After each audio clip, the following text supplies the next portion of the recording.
क्या आपने भी बचपन से ये वाक़या सुन रखा है कि जब खलीफा वक्त अमीरुल मोमिनीन हज़रत उमर फ़ारूक रज़ी अल्लाह अन यरूशलेम की चाबियां लेने पहुँचे तो वो खुद पैदल चल रहे थे, ऊँट की महार थामे हुए थे और उनका ग़ुलाम ऊँट पर सवार था। ये कहानी हमारे मेंबर और मेहराब से लेकर सोशल मीडिया के पेजेस तक इतनी ज़्यादा दोहराई गई है, हम सब ने उसे मसलमा हकीकत मान लिया है।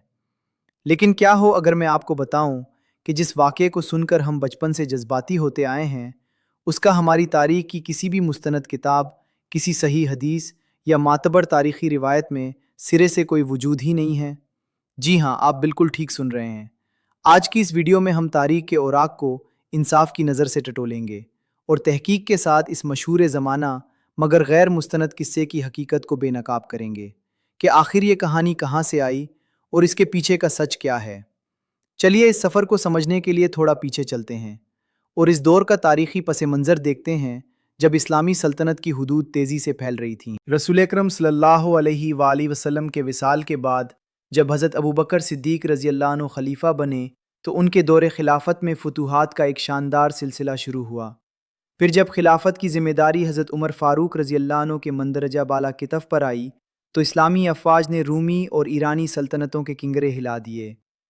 इसी दौर में जंग यरमूक का वो अस्करी मारका पेश आया जिसने शाम के इलाके में रूमी सल्तनत की कमर तोड़ कर रख दी। जंग यरमूक में मुसलमानों की इस अजीमुशान फतह के बाद इस्लामी लश्कर ने बैतुल मुक़द्दस यानी यरूशलेम का रुख किया। मक़दस शहर का मुहासरा कई महीनों तक जारी रहा। जब अहले क्रिस्ट यानी वहाँ के ईसाई पादरियों और ईसाई हाकिमों को अंदाज़ा हो गया कि अब मुसलमानों के सामने मज़ामत मुमकिन नहीं है, तो उन्होंने सुलह की एक अजीब और मखसूस शर्त रख दी। वहाँ के बड़े पादरी सफरन्यूस ने कहा कि हम इस शहर की चाबियाँ किसी जर्नैल के हवाले नहीं करेंगे, बल्कि तुम्हारी किताबों में जिस मुस्लिह और आदिल हाकिम की निशानियाँ लिखी हैं, हम चाबियाँ सिर्फ इसी खलीफा वक्त के हाथों में देंगे। ये पैगाम जब मदीना मुनव्वरा पहुँचा तो अमीरुल मोमिनीन हज़रत उमर फ़ारूक रज़ी अल्लाह अन्हु ने सहाबा कराम का इज्तिमा बुलाया और इस मामले पर मशवरा किया।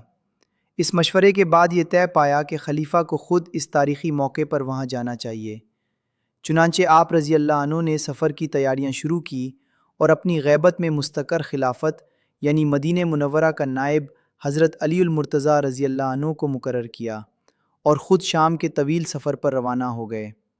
अब यहाँ से इस फ़र्ज़ी कहानी का आगाज़ होता है जो हमारे माशरे में फैली हुई है कि आपके साथ सिर्फ़ एक ग़ुलाम था और एक ऊँट था जिस पर दोनों बारी बारी सवार होते थे। कहानीकार कहते हैं कि जब शहर का फाटक करीब आया तो ग़ुलाम की बारी थी और खलीफा पैदल चल रहे थे। लेकिन जब हम अइम्मा तारीख़ और मुहद्दिसीन की मोतबर किताबों का मुताला करते हैं तो हकीकत इसके बिल्कुल इक्स नज़र आती है। मुस्तनद तारीख़ हमें बताती है कि हज़रत उमर फ़ारूक रज़ी अल्लाह अन्हु मदीने मुनव्वरा से बराह रास्त यरूशलेम की तरफ नहीं गए थे, बल्कि आप पहले मकाम जाबिया पर पहुँचे। जाबिया शाम के इलाके में एक मरकज़ी मकाम था जहाँ इस्लामी अफ़वाज के तमाम बड़े जर्नेल जैसे हज़रत अबू उबैदा बिन जर्राह, हज़रत यजीद बिन अबी सुफ़ियान और हज़रत खालिद बिन वलीद रज़ी अल्लाह अन्हुम पहले से मौजूद थे और उन्होंने खलीफा वक्त का शानदार इस्तकबाल किया। आपने जाबिया के मकाम पर कई रोज़ क़याम फरमाया, वहाँ फ़ौज के मामलात देखे, मशहूर खुतबा जाबिया इरशाद फरमाया और ईसाइयों के साथ सुलह के मुआहदे की शराइत को हतमी शक्ल दी। इसके बाद आप एक पुरवकार लश्कर और अपने जर्नेलों की मायत में यरूशलेम की तरफ बढ़े। अब ज़रा अकल और मंतिक की कसौटी पर इस वाक़े को परखिए। एक ऐसा शहर जिसको इस्लामी फ़ौज ने चारों तरफ से घेर रखा हो, जहाँ हज़ारों मुजाहिदीन मौजूद हों, जहाँ के हाकिम खलीफा वक्त की मकानत और हैबत से लर्ज़ां हों, वहाँ अमीरुल मोमिनीन का इस तरह अकेले एक ग़ुलाम के साथ ऊँट की बारी बदलते हुए दाखिल होना तारीख़ी और अस्करी एतबार से मुमकिन ही नहीं लगता।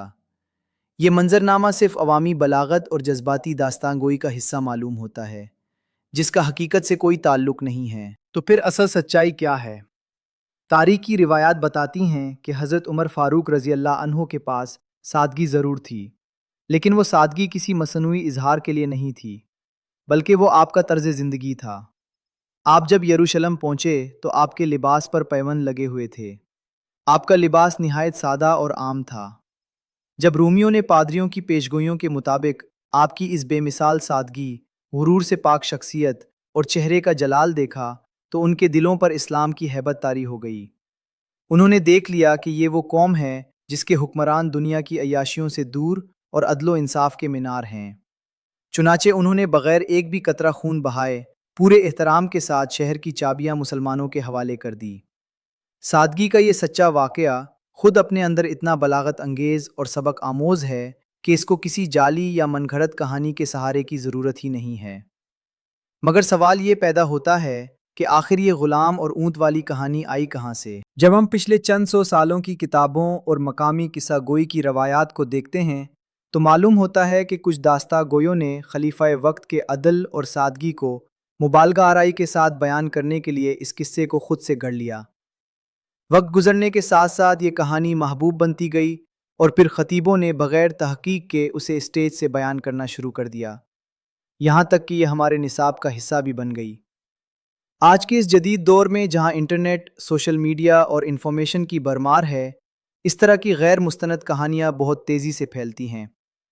ہمارا المیہ یہ ہے کہ ہم کسی بھی ایسی بات کو جو ہمیں سننے میں اچھی یا جذباتی لگے بغیر کسی کسوٹی پر پرکھے سچ مان لیتے ہیں اور آگے شیئر کر دیتے ہیں۔ لیکن ہمیں یاد رکھنا چاہیے کہ اسلام ایک معلوماتی اور سائنسی مذہب ہے جس کی بنیاد تحقیق اور سچائی پر ہے۔ اسلامی تاریخ کے بارے میں کوئی بھی بات کرنے سے پہلے ہمیں یہ دیکھنا چاہیے کہ کیا وہ بات معتبر علمی کتابوں میں موجود ہے یا نہیں۔ اس ویڈیو کا بنیادی مقصد کسی کے جذبات کو ٹھیس پہنچانا نہیں، بلکہ سچائی کو سامنے لانا ہے۔ حضرت عمر فاروق رضی اللہ عنہ کی عظمت، ان کا عدل، ان کا تقوی اور ان کی سادگی اتنی مثالی ہے کہ اسے ثابت کرنے کے لیے ہمیں کسی فرضی یا من گھڑت کہانی کی اصلاً ضرورت نہیں ہے۔ اسلامی تاریخ کے محفوظ خزانے ایسے سچے اور حیرت انگیز واقعات سے بھرے پڑے ہیں جو ہماری اصلاح کے لیے کافی ہیں۔ ہمیں چاہیے کہ ہم سوشل میڈیا پر سنی سنائی باتوں پر یقین کرنے کے بجائے دین کے مستند علماء اور معتبر تاریخی کتب کی طرف رجوع کریں تاکہ ہم سچ اور جھوٹ میں تمیز کر سکیں۔ اللہ تعالی ہمیں حق کو سمجھنے اور سچائی کو عام کرنے کی توفیق عطا فرمائے۔ آمین۔